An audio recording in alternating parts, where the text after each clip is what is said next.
Je suis Nadia, je suis maman au foyer, femme d'un mari qui va certainement perdre son emploi dans peu de temps.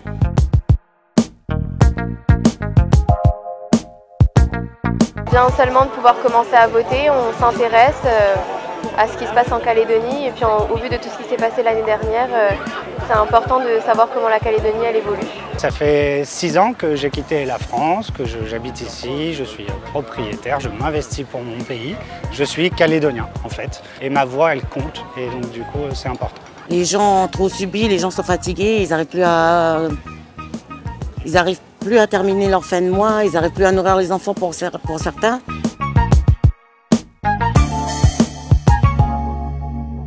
Qu'est-ce qui va se passer? Comment ça va se passer au niveau aussi de l'histoire du peuple premier et des personnes indépendantistes radicaux. Qu'est-ce qu'ils veulent et surtout où est-ce qu'on va, quoi. Sachant que moi je vais partir faire mes études en France, j'aimerais savoir si c'est possible de revenir et d'avoir un avenir et des fondations solides ici en Nouvelle-Calédonie. Moi, me concernant particulièrement, c'est le dégel du corps électoral qui est toujours, on va dire, sur le feu. La question de l'indépendance, des autres référendums, ça aussi, ça nous interpelle beaucoup parce qu'on souhaite continuer et rester vivre ici et faire notre avenir là. Donc on se pose des questions de si c'est bien de rester ou de partir au vu de ce qui se passe. Et c'est ce que nous attendons. Nous attendons surtout que nos représentants viennent nous parler, viennent nous expliquer, viennent nous dire ce qui se passe. Parce que moi, ce que je n'accepte pas, c'est que des élus sortent de réunion et ça reste secret.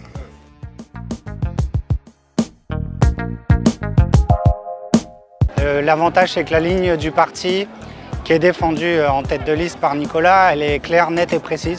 Et pour l'instant, il est le seul à nous proposer quelque chose où on peut s'en sortir.